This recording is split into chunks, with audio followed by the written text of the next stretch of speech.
there's one thing that just about every single one of us shares, it's this really deep, quiet belief that we are separate. Oh, absolutely. We live our whole lives inside that feeling. And it's not just about, countries or borders. The source text we're diving into today talks about the divisions we feel all the time. Separate nations? Yeah, but also separate religions, separate families. And the most powerful one, separate identities. The constant, I am this, that is yours.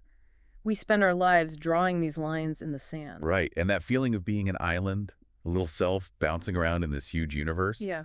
That's just our default setting. So our mission today, based on this really radical text, is to unpack this idea that this separation, it's not real. It's a construct. An illusion. An illusion. Yeah. So we're going to try and look honestly at where that illusion comes from and, what it costs us. And it's such a challenge, isn't it? It's asking us to basically suspend the feeling of me for a little while and just look. Okay, let's unpack this then. Because if separation is the illusion, we have to start with what's real.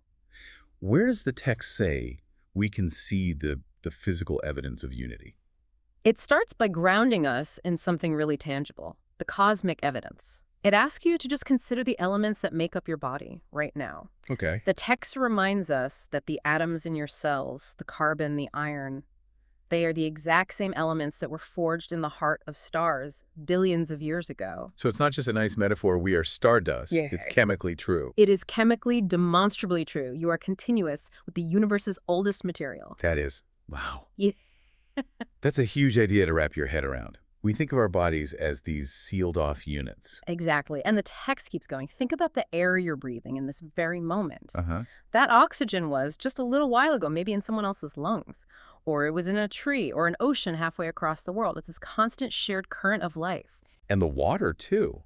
I remember reading this part. The water in our bodies has been cycling through, everything. Oceans, clouds, rivers, animals, for millions of years. So when you really stop and trace it back, you realize that nothing you're made of is actually new, and nothing is exclusively yours. It's all ancient, shared stuff that you're just borrowing. You're just a temporary configuration of it. A temporary, beautiful, complex configuration. That really does put a dent in the idea of the isolated self. If everything is constantly flowing through everything else, then where's the actual dividing line? And that's the conclusion the source draws. It says the universe isn't a collection of separate pieces sitting side by side. It's one continuous movement. Which leads to that amazing line. The one that says, you are not in the universe. You are the universe experiencing itself from one point. Yeah. I love that. It just flips the whole script. You're not a visitor here. You are here. Okay, so if unity is the physical reality, the material truth, then we have to ask the big question. The critical question. Where does all this division that we feel every single day, where does it come from? And this is the pivot. The text is very clear on this. The division doesn't come from life itself. Life is seamless. Okay. It comes from one place and one place only. It comes from thought. Thought. So the very tool we use to understand the world is the thing that's chopping it up into pieces. How does it do that? Well, the job of thought is to make reality usable, right? It has to create labels. It gives things names, roles, stories. Doctor, parent, friend, enemy. For useful shortcuts. Incredibly useful. But the text says the danger comes the moment we mistake the label for the reality. That's when we draw the biggest line of all. This is me, and by extension, that is not me. And here's where it gets really powerful, because the text says, as soon as you draw that line, as soon as you create that separate me from memories and ideas, fear is born.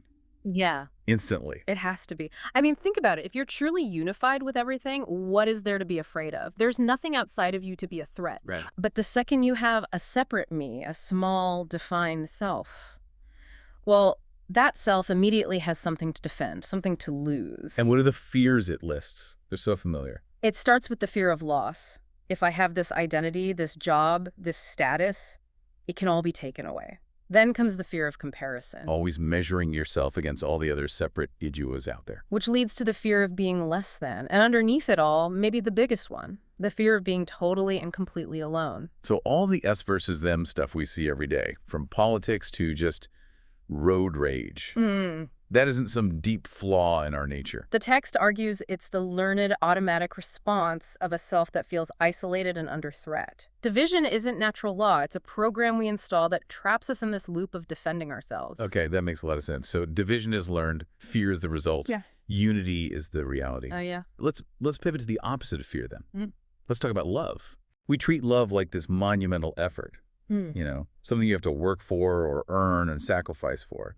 But this text suggests something completely different. It really redefines it. It says love takes no effort at all. And the definition is, well, it's stunning. Love is not an emotion you have to manufacture. It's not something you build up inside yourself. No, it is simply what remains when division drops. So it's not something you do. It's what you are when you stop doing all the separating. It's like Right. the clear signal that's left when you turn down all the mental static. That is a perfect analogy. If separation is the static, love is the clarity. The source calls it a state of seeing clearly.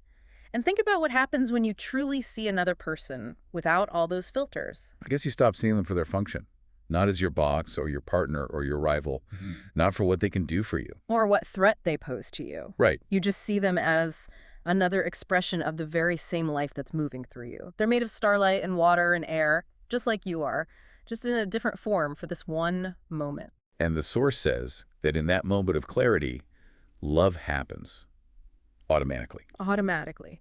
Okay, but if it's automatic, how is that different from attachment or romance? Because those things feel like a lot of effort and they often cause a lot of pain. And that is the key distinction. Attachment, possession, that kind of conditional romance, those are all born from the fear of separation. The separate me is terrified of loss, so it tries to cling, to control, to secure the other person. So real love doesn't need to cling because there's no sense that the other person is separate in the first place. Exactly. It just is because the connection already is. It has no conditions. All right, let's slow down on that word, conditions, because I think that's where this gets really practical for people. We're so used to conditional love. We are, but the source insists that real love can only exist now in this present moment. It can't be in the past, that's just a memory. It can't be in the future, that's just imagination. So it can only happen where life is actually happening, which is right now. Right. And so any kind of conditional love is a contradiction. You're dragging the past or the future into the now. The text breaks this down so well. It does. It says if you talk about loving someone later, when they finally change or when things get better, that's just fear. Fear of how things are right now? Exactly. If you love someone because they're beautiful or successful or funny, that's a transaction. A transaction, wow. Because if that thing goes away, the love goes with The it. deal is off. And finally, if you love someone, if they meet your needs, if they always agree with you, that's just insecurity. It's insecurity managing a relationship. Right. But real love, the text says, isn't based on conditions because reality itself has no conditions. It just is. The sky is, the tree is, you are. The moment you add a condition, you've just drawn that line of separation again. And if we connect this back, this isn't just a nice way to think. If we really are all one continuous life, this has, well, literal consequences for how we act. Absolutely. The text makes that link very explicit. The consequences aren't just moral, like you'll get bad karma. They're literal. So if you hurt someone else, you aren't just doing something unethical. You are literally, in that moment, hurting your own continuous self. Yes. Using another person is fundamentally using yourself. Lying to another person is lying to yourself. The impact is immediate and shared, even if the ego, the separate self, has its defenses up and doesn't feel it right away. That's the key part. We don't feel it because our whole mental system is designed to keep us feeling safe and separate. Right. It takes a lot of energy to maintain that illusion, which is why the text says we're asking the wrong question about life. We're always asking, how do we change the world, or how do we fix other people? And that question already assumes there's an us over here and a broken world over there that needs fixing. It starts from a place of separation. So the real question, the one that comes from a place of unity, is, can I see clearly right now? That's it. Can you just see what's actually here without adding the story of separation to it? And from that, the text offers these three, I think, beautiful internal shifts. The first one being, can I act without fear? Which just means, can your action come from the reality of this moment, not from a projection about what you might lose or gain? Can you just do the right thing because it's the right thing without worrying about the outcome for me? And the second one, can I speak without ego? This feels so important right now. It's huge.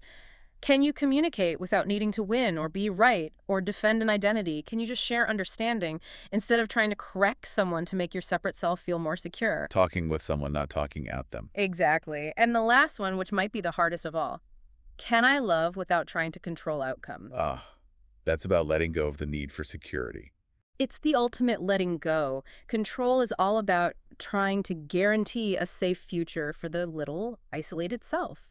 This is about accepting another person and life itself exactly as it is right now without needing it to be a certain way for your own comfort. And what's so amazing is that the text says you don't have to fight your ego or launch some huge campaign. Yeah. The final advice is just so simple. It is. It's just What is stop it? adding division where there is none. That's the only job. Just stop creating the line. That one single act of withdrawing, separating thought, that changes everything. Because a person who lives from that place, their very presence becomes the teaching. They don't have to convince anyone. It brings us right back to the beginning. You are not separate from anything you see. There was never a line, only the illusion of one. A profound reminder that real safety is in connection, not in building walls. And that leaves us with a final thought for you to take with you. If the past is only memory, and the future is only imagination, and if love only truly exists in this present moment, what's one small line of separation? A role you play, a label you hold on to, a condition you place on someone you love. What's one small line you can consciously choose to just drop right now? Something to consider as you go about seeing the universe experience itself.